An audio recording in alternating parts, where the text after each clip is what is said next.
سورہ انبیاء آیت نمبر 7۔ اعوذ باللہ من الشیطان الرجیم، بسم اللہ الرحمن الرحیم۔ وما ارسلنا قبلك الا رجالا نوحی الیہم فاسألوا اہل الذکر ان کنتم لا تعلمون۔ وما جعلناهم جسدا لا يأكلون الطعام وما كانوا خالدين ثم صدقناهم الوعد فأنجيناهم ومن نشاء وأهلكنا المسرفين۔ لقد أنزلنا إليكم كتابا فيه ذكركم أفلا تعقلون۔ وكم قصمنا من قرية كانت ظالمة وأنشأنا بعدها قوما آخرين فلما أحسوا بأسنا إذا هم منها يركضون۔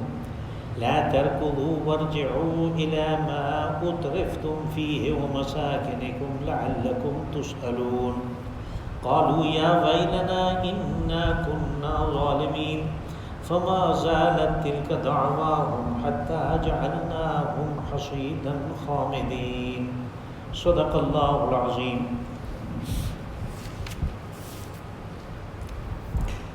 وما ارسلنا قبلك الا رجالا نوحی الیہم، اور اس سے پہلے بھی ہم نے جو رسول بھیجے وہ انسانوں میں سے تھے، البتہ ان کی طرف ہم نے وحی کی۔ فاسألوا اہل الذکر ان کنتم لا تعلمون، تو آپ کو پتہ نہیں ہے تو اہل کتاب سے پوچھ لیں۔ وما جعلناهم جسدا لا يأكلون الطعام وما كانوا خالدين، اور ہم نے انہیں ایسے وجود نہیں دیے تھے کہ جو کھانے پینے سے مستغنی ہوں اور جن میں ہمیشہ ہمیش کی کوئی زندگی ہو۔ ثم صدقناهم الوعد فأنجيناهم، پھر ہم نے اپنا وعدہ جو رسولوں کے ساتھ کیا تھا وہ سچ کر دکھایا اور انہیں نجات دی۔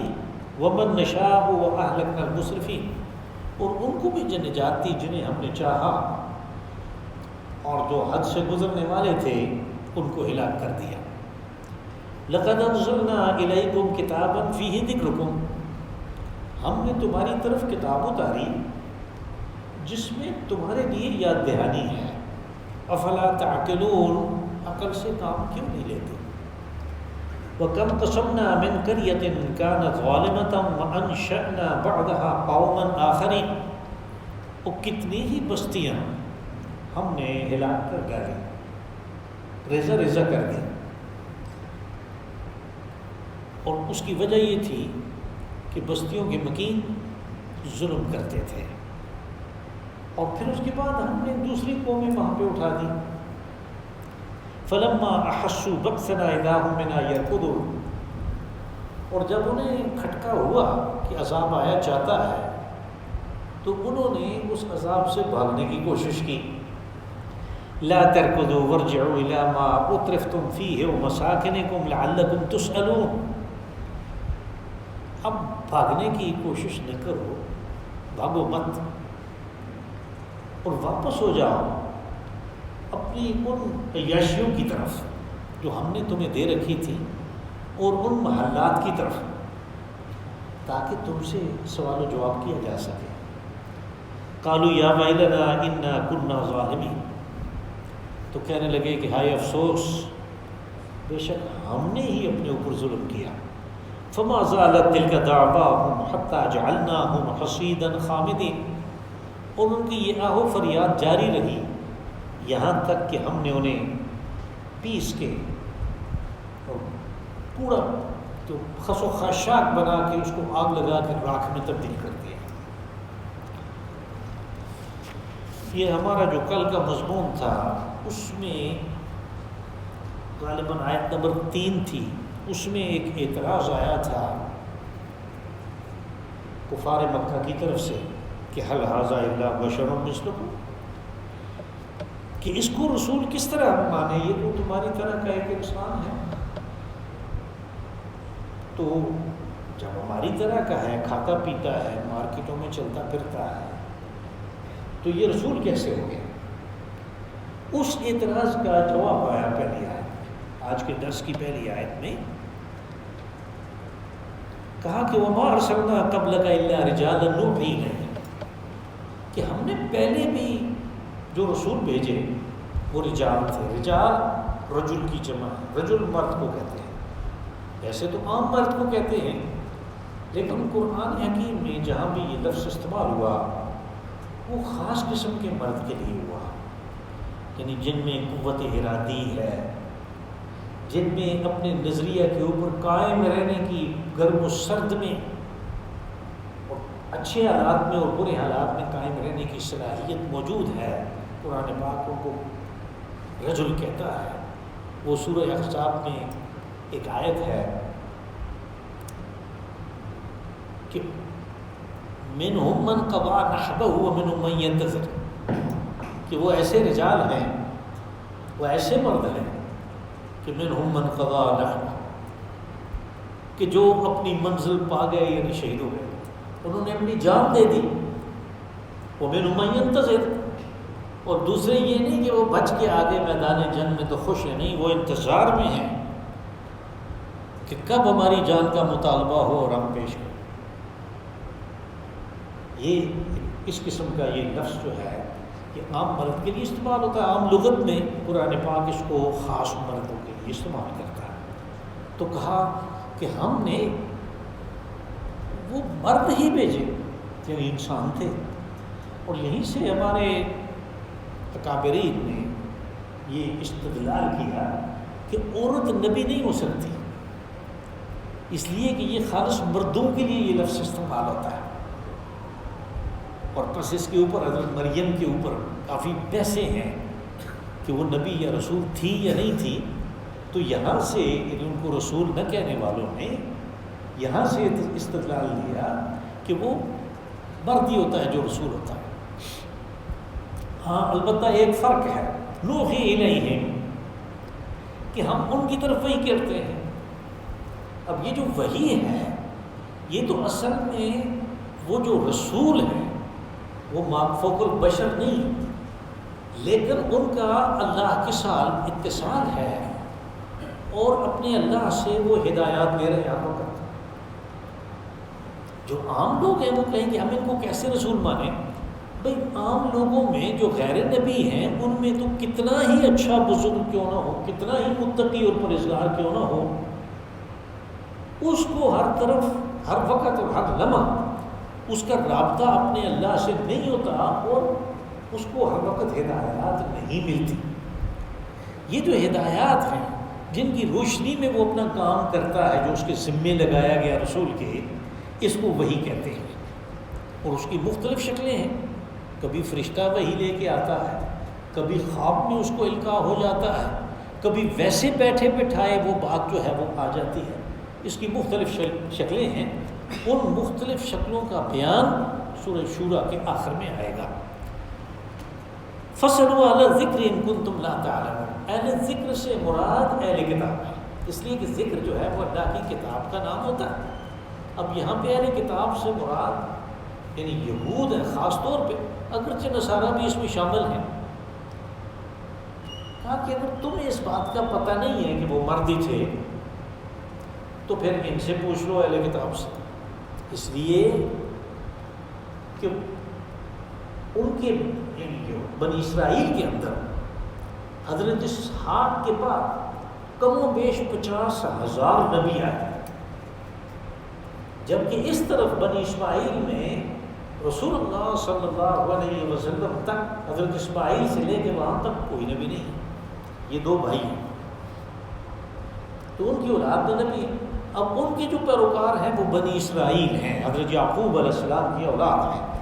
ان کو کہا کہ ان سے پوچھو، اس لیے کہ ان کو سارا پتہ ہے، ان کے پاس اب بھی کتابیں ہیں، ان میں ان انبیاء کا تذکرہ ہے، تو اس میں وہ ساری باتیں آ جائیں گی، وہ ساری صفات ان انبیاء کی آ جائیں گی، جس سے ثابت ہوگا کہ وہ فرشتے نہیں تھے، وہ فوق البشر نہیں تھے، وہ انسان تھے۔ یہاں اس آیت مبارکہ میں ایک خاص بات ہے کہ اہل کتاب نہیں کہا بلکہ کہا اہل ذکر۔ اب اس میں اس چیز کی طرف توجہ دلانا مقصود ہے کہ اہل کتاب میں سے وہ لوگ جنہوں نے اس یاد دہانی کو اپنے دل و دماغ میں محفوظ رکھا ہے وہ اہل الذکر ہیں. کہا کہ ان سے پوچھو جن کو پتہ ہے. جیسے مدینہ منورہ میں یہود کے علماء تھے، وادی دیمہ میں اور خیبر میں اور ان جگہوں پہ وہ لوگ تھے جن کے پاس کتاب کے نسخے بھی تھے. اس زمانے میں اس طرح کی بات تو پرنٹنگ پریس کی اور اس طرح کا تو نہیں تھا سلسلہ. تو چند ایک نسخے ہوتے تھے، کسی بستی میں ایک آدھ نسخہ ہوا. تو عبرانی زبان میں جو تورات تھی اس کے اصل نسخے بھی ان کے پاس موجود تھے. وہ پڑھنا بھی جانتے تھے اور وہ اس کا عرب میں ہونے کی وجہ سے عربی کا ترجمہ بھی جانتے تھے. تو ان کو کہا کہ اہل الذکر ان کنتم لا تعلمون، کہا اگر تم نہیں جانتے کہ انبیاء جو ہیں، رسول جو ہیں، وہ ما فوق البشر ہوتے تھے یا بشر ہوتے تھے، تو ان سے پوچھو. ان کے یہاں بہت سارے نبی اور رسول آئے، وہ تمہیں بتا دیں گے. وما جعلناہم جسدا لا یأکلون الطعام وما کانوا خالدین. اب ان سے پوچھنے کے علاوہ اللہ پاک نے اس کی دلیل بھی دی، اور وہ دلیل یہ ہے کہ کہا کہ ان میں سے کوئی بھی ایسا نہیں تھا کہ جس کو ہم نے ایسا وجود دیا ہو کہ جس کو کھانے پینے کی کوئی حاجت نہ ہو. یعنی انسانی وجود، انسان جو ہے وہ تو خوراک کا، پانی کا اور ہوا کا محتاج ہے. جو بھی ان چیزوں کا محتاج ہے اس کو ہم انسان کہتے ہیں. وہ ہمارے یہاں سارے سب کے سب اس کے محتاج ہیں. تو کہا کہ یہ صفت جو کہ انسان کی لازمی وصف ہے، اس سے وہ مستغنی تو نہیں تھے، وہ سارے کھاتے پیتے تھے. وما جعلناہم جسدا، ایسا وجود، جسد اردو میں بھی استعمال ہوتا ہے، جسم کو کہتے ہیں. ہم نے وہ ایسا نہیں ان کو دیا تھا لا یاکلون الطعام، کہ جو کھانا نہ کھاتا، جو طعام سے مستغنی ہو. وما کانوا خالدین، کہا کہ ان کو وہ بھی زندگی ہم نے نہیں دی، وہ وجود بھی نہیں دیا کہ جس کو دوام حاصل ہو. یعنی دوسری صفت جو انسانوں میں ہے کہ ان کو موت آتی ہے، لازمی طور پہ وہ مر جاتا ہے. اب انبیاء جو ہیں وہ بھی انہی کی طرح فوت ہو رہے ہیں. کتنے انبیاء ہیں، اتنی تعداد جو ہے وہ 1,24,000 یا کم بیش بتائی جاتی ہے، تو باقی تو کوئی بھی نہیں ہے. تو رسول اللہ صلی اللہ علیہ وسلم کے اوپر بھی یہ اعتراض کرتے تھے کہ ما لہذا الرسول یأکل الطعام ویمشی فی الاسواق، کہ یہ کیسا رسول ہے جو کھاتا پیتا بھی ہے، مارکیٹوں میں بھی چلتا ہے. اسواق سوق کی جمع ہے، سوق مارکیٹ کو کہتے ہیں. تو آپ کاروبار کرتے تھے، اپنی ضروریات کی چیزیں بھی خرید کے لاتے تھے. انہوں نے کہا کہ یہ کیسا رسول ہے. یہ ان سارے سوالوں کا جواب ہے کہ جو پہلے رسول تھے ان میں سے کسی کو بھی ہم نے ایسا وجود نہیں دیا کہ جو طعام سے، کھانے پینے سے، ان چیزوں سے مستغنی ہو، اور نہ ہی ان کا وجود ایسا تھا کہ اس کے اوپر موت نہ آتی. خالدین، ہم نے ان کو ہمیشہ کی زندگی، دوام جو ہے وہ نہیں بخشا تھا. ثم صدقناہم الوعد فانجیناہم. کہا پھر دیکھو ہمارے رسولوں کا اگر مقام تم نے جاننا ہے تو یہ دیکھو کہ ہم نے جو رسول بھیجے ہیں ان کے ساتھ ہم نے ایک وعدہ کیا تھا، اور وہ وعدہ یہ ہے کہ جو بھی تمہاری تکذیب کرے گا ہم اس دنیا میں بھی عذاب اس کو دیں گے اور آخرت میں. تو رسولوں کی تکذیب ہوئی جن کے تذکرے قرآن پاک میں ہیں. ہم پڑھ آئے ہیں سورۃ اعراف میں بھی، سورہ ہود میں بھی، اور پھر سورہ یوسف میں حضرت یوسف علیہ السلام کا تذکرہ تھا. تو یہ وعدہ ہم نے کر رکھا تھا ان سے کہ ہم دنیا میں بھی تمہاری تکذیب کرنے والے کو، جھٹلانے والے کو عذاب دیں گے اور آخرت میں بھی. کہا یہ وعدہ ہم نے سچ کر دکھایا. رسولوں کی تکذیب کی، ہم نے انہیں دنیا میں ہلاک کیا، البتہ ہم نے نجات دی ان کو بھی، اور ساتھ میں جنہیں چاہا یہ چاہت جو ہے یہ اللہ نے واضح کر دی ہے کہ نجات ان کو ملے گی جو رسول کی تصدیق کریں گے، جو اس کی تعلیمات پہ عمل کریں گے۔ جن کو ہم نے چاہا یعنی اس قانون کے مطابق جو آگے ان کو بھی ہم نے نجات دی، اور جو تکذیب کرنے والے تھے ان کے ساتھ ہمارا وعدہ سچا ہوا۔ اور یہ ہم پڑھائے ہیں کہ قوم نوح کے ساتھ کیا ہوا، قوم عاد کے ساتھ کیا ہوا، قوم ثمود کے ساتھ کیا ہوا، اصحاب مدین کے ساتھ، فرعون کے ساتھ، یہ سارے اس کی طرف یہ اشارہ ہے۔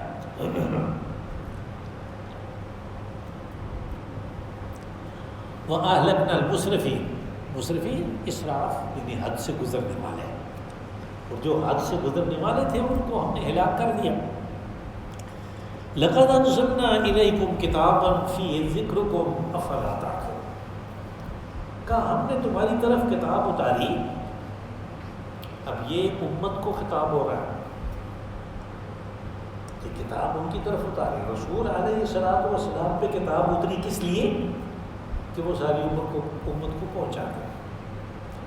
بلغ ما انزل الیک من ربک، اے رسول، یا ایھا الرسول بلغ ما انزل الیک من ربک، جو آپ کی طرف وحی کیا جاتا ہے، جو اتارا جاتا ہے، اس کو پہنچا دے لوگوں کو۔ اور آپ نے اس پہنچانے کا حق ادا کر دیا۔ کہا کہ یہ جو کتاب ہے یہ ہم نے تمہاری طرف اتاری ہے، اور اس کا نفس مضمون، یہ آیت کل بھی ہمارے درس میں کسی اور حوالے سے آئی تھی، وہ تم ہو۔ اب ہم دیکھتے ہیں کہ اس دنیا میں انسان کا مطالعہ کرنے والے بہت ہیں۔ کچھ تو وہ لوگ ہیں جو اس کی چیر پھاڑ کرتے ہیں اور دیکھتے ہیں کہ کون سی چیز کیسے کام کر رہی ہے، کدھر واقعہ ہے، اس کا کس کس چیز کے ساتھ کنیکشن ہے، یعنی آدمی کی جو اناٹمی ہے اس کا مطالعہ کرتے ہیں۔ کچھ دوسرے ہیں وہ اس کی دماغی جو صلاحیتیں ہیں، اس کی جو دماغی رجحانات ہیں ان کا مطالعہ کرتے ہیں، اور پھر اس طرح امتحانوں کی مختلف کیٹیگریز بناتے ہیں، اور ان میں وہ بتاتے ہیں کہ یہ وہ لوگ ہیں، ان کی نفسیات یہ ہے، ان کی نفسیات یہ ہے، ان کی نفسیات یہ ہے۔ اور پھر جو زیرو لیول سے نیچے کے ہیں، یعنی ان میں کوئی نہ کوئی بیماری ہے، ان کے لیے وہ علاج تجویز کرتے ہیں۔ یہاں پہ کتاب میں جس چیز کا تذکرہ ہے، جو اس کا نفس مضمون ہے، وہ اخلاقیات ہے۔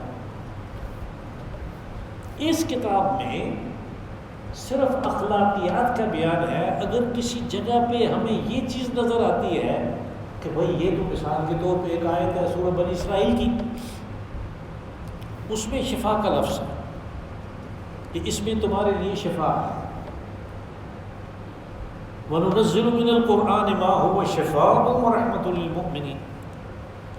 اب یہ جو شفا ہے اس کا تعلق اخلاقی بیماریوں کے ساتھ ہے۔ اخلاقی بیماری کیا ہے؟ آدمی کو عادت ہے جھوٹی گواہیاں دینے کی، عدالت میں کچہری میں پھرتا رہتا ہے کہ کوئی 2-4 ہزار روپے دے اور میں گواہی دوں۔ کیا گواہی چاہیے؟ یہ اس کے اندر ایک اخلاقی بیماری ہے۔ دکان پہ بیٹھا ہے، اس کو کم تولنے کی، کم ناپنے کی اجازت عادت ہے، یہ ایک اخلاقی بیماری ہے۔ اور ان اخلاقی بیماریوں کا فساد جو ہے، اس کی جو بڑھاس ہے، اس کا جو سنڈاس ہے، وہ سارے معاشرے کو گندا کرتا ہے۔ تو اللہ نے ان چیزوں کو واضح کیا کہ یہ اخلاقی بیماریاں ہیں، یہ ان کے علاج ہیں، اور تم ان کے اوپر عمل کر کے اپنے آپ کو، اپنے خاندان کو، اپنے معاشرے کو ایک بہترین اور صالح معاشرے میں تبدیل کر سکتے ہو۔ اس کتاب کا یہ مقصد، اس کا یہ قدر نہیں ہے کہ جس میں شفا آیا ہے اس کے ذریعے سے تم بیماریوں کے لیے دم کرنا شروع کر دو اور اللہ حاضر کی آس۔ تو یہاں پہ فی ذکرکم، جس میں تمہاری اخلاقی بیماریاں اور ان کے علاج کا تذکرہ ہے۔ افلا تعقلون، عقل سے کام لو، اپنی عقل کو استعمال کرو، تمہیں پتہ چلے گا کہ یہ اخلاقیات کی کتاب ہے۔ وَقَدْ قَصَمْنَا مِنْ قَرْيَةٍ كَانَتْ ظَالِمَةً وَأَنشَأْنَا بَعْدَهَا قَوْمًا آخَرِينَ۔ کتنی ہی بستیاں ایسی تھیں، قریہ بستی کو کہتے ہیں، اور عربی زبان میں یہ اسلوب ہے کہ کبھی ظرف لے کے مظروف مراد ہوتا ہے اور کبھی مظروف لے کے ظرف مراد ہوتا ہے۔ یہاں پہ بھی یہ ظرف ہے کہ یہ بستی کو کہتے ہیں۔ مظروف جو ہے وہ اصل میں بستی میں رہنے والے انسان ہیں یا ان کا تذکرہ ہو رہا ہے کہ ہم نے کتنی بستیاں ہلاک کر دی، یعنی بستیوں میں رہنے والوں کو ہلاک کر دی۔ قسمنا جو ہے یہ وہ ہلاکت ہے کہ جس میں یہ جو تصور ہے ریزہ ریزہ کرنے کا وہ بھی پایا جاتا ہے۔ ہلاکت کا لفظ تو اس سے اوپر والی آیت میں بھی استعمال ہوا، یہاں پہ یہ خاص اس لیے استعمال ہوا کہ وہ یعنی تہس نہس کر کے رکھتی، ریزہ ریزہ کر دیا گیا ان کو، اس لیے کہ کانت ظالمۃ مؤنث قریہ کی نسبت سے استعمال ہوا، اس لیے کہ قریہ اپنی تحریر میں بھی اور عربی بول چال میں بھی مؤنث استعمال ہوتا ہے، تو اس کی نسبت سے ظالم کو ظالمہ کہا کہ کتنی ہی بستیوں والے ایسے تھے ان کو ہم نے ہلاک کر دیا، ریزہ ریزہ کر دیا، ان کو تہس نہس کر کے رکھ دیا، اس لیے کہ وہ ظالم تھے۔ ظالم ایک تو مشرک ہوتا ہے، وہ ظالم ہے جیسے آپ جانتے ہیں۔ دوسرا ظالم وہ ہے کہ جو دوسرے کے حق کو غصب کرتا ہے۔ معاشرے میں جب ایسے لوگوں کی تعداد زیادہ ہو جاتی ہے کہ جو دوسرے کے حق کو غصب کرنے والے ہیں، اس کو دیتے نہیں ہیں، تو پھر وہ معاشرہ جو ہے وہ ایک گندگی کا ڈھیر بن جاتا ہے۔ اور آپ کو پتہ ہے کہ گندگی اور پورا کرکٹ جو ہے جب کمیٹی والے کنٹونمنٹ والے یہاں سے اٹھاتے ہیں گاڑیوں میں، ادھر لے جا کے ڈمپ کرتے ہیں، اس کو آگ لگا دیتے ہیں۔ اب اگر کسی نے اس دنیا میں اپنے آپ کو گندگی کا ڈھیر بنایا ہے اس ظلم کی وجہ سے، اس تعدی کی وجہ سے، اس تجاوز کی وجہ سے، جو دوسروں کے حقوق پہ ڈاکہ ڈالنے کی وجہ سے، تو وہ گندگی کا ڈھیر ہے۔ یہاں پہ اس کو ریزہ ریزہ کر کے اس لیے کہ وہ پھر اس کو آگ آرام سے اطمینان سے لگتی ہے۔ آپ گھاس کو ڈال دیں، آپ تو کاٹا ہوا گھاس ہے، اور پھر جب وہ خشک ہو جائے تو اس کو آگ لگائے تو آنے باہر بھی وہ جل جائے گا۔ ان کو اعلان کر کے ان کو ریزہ ریزہ کر کے ہم آگے بھیجتے ہیں تاکہ اس گندگی کے ڈھیر کو ہم آگ میں دوزخ میں جھونکیں۔ اور یہ مت سمجھو کہ دنیا ساری یہ کام کر رہی ہے اور اگر ان سب کے ساتھ یہ معاملہ ہوا تو پھر اس کی دنیا میں تو کوئی انسان باقی نہیں بچے گا۔ لیکن ایسی بات نہیں ہے۔ میں جب کسی بستی کو کسی کو ہلاک کرتا ہوں تو انشأنا بعدہا قوما آخرین، میں وہاں پہ ایک دوسری قوم اٹھا لیتا ہوں۔ اور ہم یہ مشاہدہ کرتے ہیں حضرت نوح علیہ السلام کے زمانے میں اس وقت کی معلوم دنیا ساری غرق ہو گئی، ایک کشتی کے مسافر بچ گئے۔ اور تاریخی روایات سے یہ پتہ چلتا ہے کہ حضرت ابراہیم علیہ السلام کی پیدائش ہو چکی تھی اور ابھی حضرت نوح علیہ السلام زندہ تھے۔ حضرت ابراہیم علیہ السلام کے زمانے میں تو ایک متمدن قسم کی بادشاہت تھی، آبادی تھی۔ عراق جو میسوپوٹیمیا ہے یہ اس وقت کا دنیا کا آباد ترین خطہ تھا، وہاں پہ نمرود کی حکومت تھی۔ رے نام کا شہر تھا جو اس کا دارالخلافہ تھا، آبادی تھی۔ اللہ نے بندوبست کر دیا کشتی کے، اس کشتی کے مسافر جو تھے ان سے آپ دیکھیں 8 ارب انسان دنیا میں پھر رہے ہیں، حالانکہ پچھلے 100 سال سے کوشش کر رہے ہیں کہ ان کی تعداد کم ہو، بڑی کوشش ہو رہی ہے، لیکن 8 ارب انسان پھر رہے ہیں۔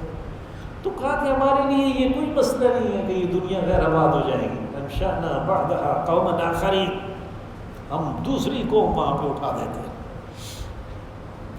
فلما احسوا بأسنا اذا هم منها يركضون، اور جب انہیں وہ کھٹکا ہوا، احسو یہ وہی ہے جسے ہم اردو میں احساس کے طور پہ استعمال کرتے ہیں۔ جب انہیں احساس ہوا کہ یہ تو عذاب آیا چاہتا ہے، بأسنا ہمارا عذاب، کہا جب انہیں یہ کھٹکا ہوا، یہ احساس ہوا کہ عذاب آ رہا ہے، اذا هم منها يركضون، تو انہوں نے اس عذاب سے بھاگنا چاہا۔